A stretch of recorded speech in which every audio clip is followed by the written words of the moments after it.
CBN e a Tecnologia, com Gilberto Sudré.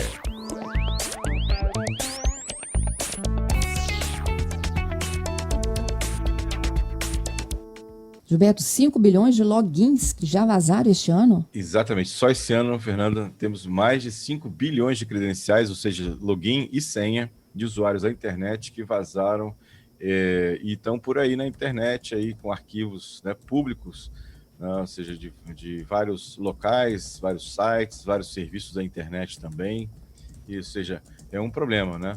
Ou seja, por isso, né, que a gente até comenta que não se deve utilizar a mesma senha em vários serviços, exatamente porque, imagina, se você usou essa senha que foi vazada com seu login e sua senha e em vários locais, na verdade, isso tornou esses outros locais também vulneráveis, né? Porque se eu tenho o vazamento de uma senha que é igual em vários outros locais e já está de conhecimento público, isso é bem complicado.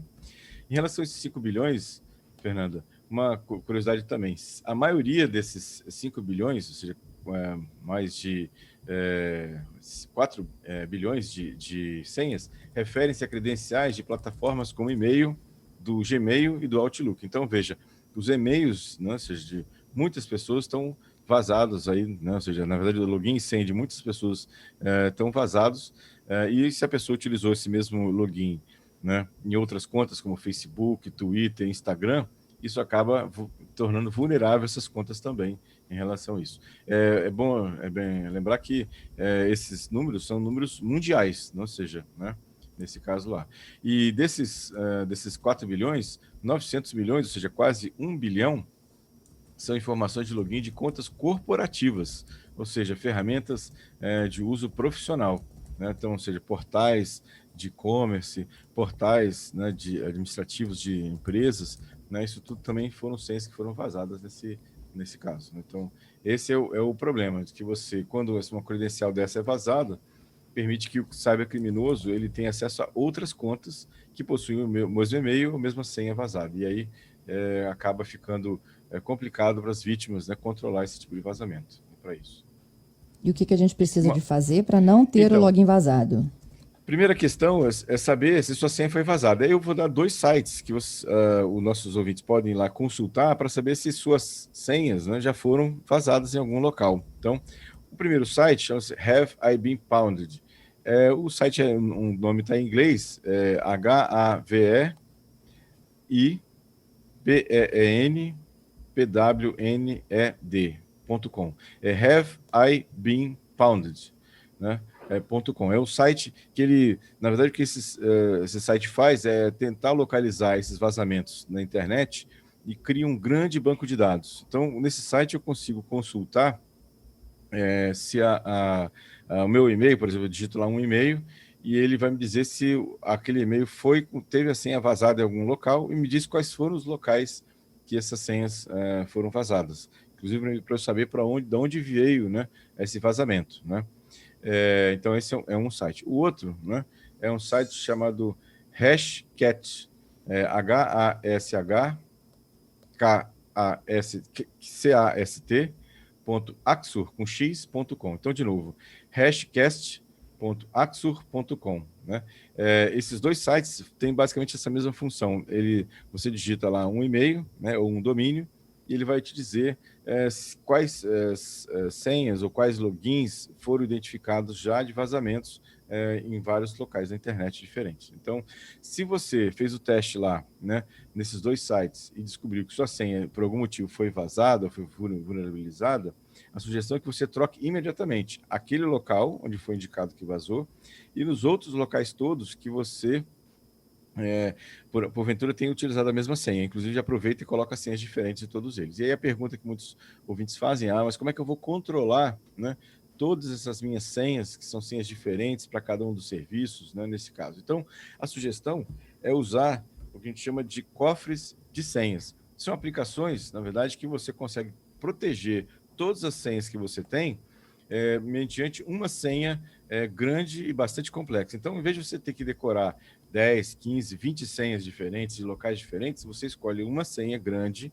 complexa, e precisa guardar apenas essa senha, né? e essa senha vai ser utilizada para criptografar esse banco de dados de outras senhas. Então, eu vou dar aqui duas sugestões de cofres de senhas gratuitos, né? O nosso ouvinte pode ir lá no Google procurar, por exemplo, de um cofre de senha chamado KeePass, KeePass, KeePass, ou um outro cofre de senhas também gratuito chamado LastPass, LASTPASS. KeePass ou LastPass são dois aplicativos gratuitos que ele tem funções, você pode instalar no computador, pode instalar no smartphone, pode instalar lá no tablet, e ele vai armazenar as suas senhas, né? Inclusive sincronizar entre esses vários dispositivos, né? E você vai armazenar nesses cofres as suas senhas. E com isso, precisa lembrar apenas de uma senha grande, né, complexa, que vai proteger todas as outras. É uma forma interessante de guardar. Nada de anotar no papelzinho, nada de anotar lá no post-it, nada de guardar lá num arquivo no seu celular, porque são tudo formas muito inseguras de armazenamento dessas senhas. Isso aí. E com que frequência a gente troca essa senha aí? Essa única senha? Isso é uma questão interessante. Se é uma senha complexa, né, é uma senha longa, de mais de 12 caracteres, alfanuméricos, letras e números maiúsculos e minúsculos, você pode ficar 1 ano com essa senha, até mais, muitas vezes, né? Se você não tem em nenhum outro local, só está na sua cabeça, você não anotou em lugar nenhum, é uma frequência bastante longa. Você, na verdade, pode ficar com essa senha por bastante tempo, porque ela não vai estar anotada em lugar nenhum, a chance dela vazar é muito pequena. Nesse caso. Tá certo. Vamos agora seguir para os destaques desta quarta-feira. Viralizou. Conta pra gente.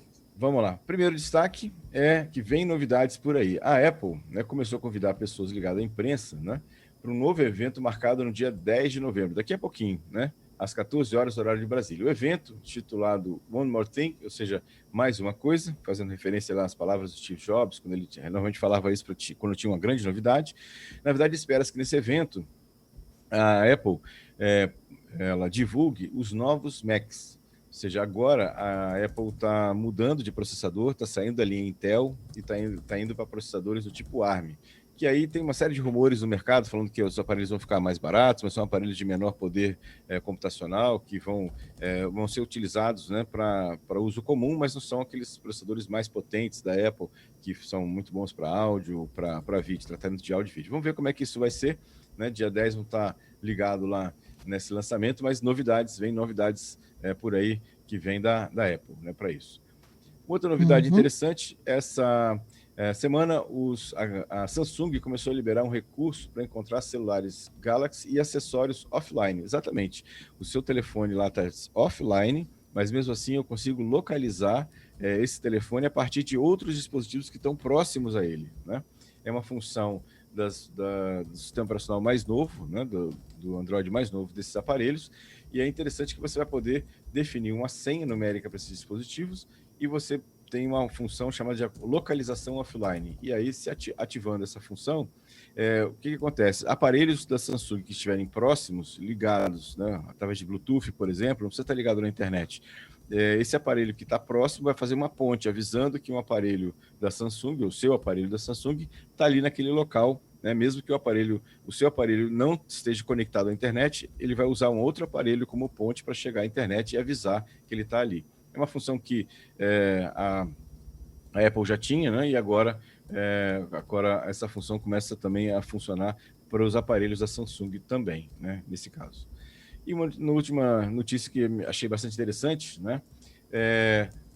Pesquisadores desenvolveram uma inteligência artificial que consegue detectar com mais de 85% de acerto, né, a COVID ouvindo a tosse do paciente. Ou seja, é um aplicativo que ele grava a tosse de um paciente, mesmo que esteja assintomático, né? Eu vi isso. Consegue identificar, consegue identificar se aquele paciente tem ou não Covid. Um negócio muito, muito interessante, né? Até porque é um exame não invasivo, não precisa ter nenhum tipo de contato com uma pessoa, e você pode, inclusive, esse aplicativo vai ser disponibilizado também de forma pública pelos smartphones, então você vai conseguir gravar o áudio de uma tosse e ele vai te dizer se está ou não com Covid. Bem interessante, né, essa questão.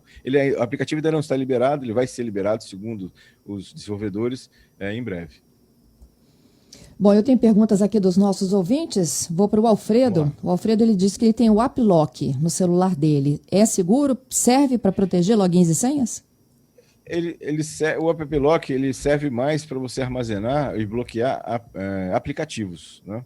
Ele foi desenvolvido inicialmente para isso. Ou seja, eu tenho aplicativos instalados no meu smartphone, mas eu não quero que alguém que tem acesso ao meu smartphone tenha acesso a esses aplicativos. Então, eu protejo os aplicativos com o AppLock. Então, para eu entrar, por exemplo, eu coloco o WhatsApp protegido pelo AppLock. Então, para entrar no WhatsApp, eu vou ter que dar uma senha para então entrar no aplicativo do WhatsApp, né?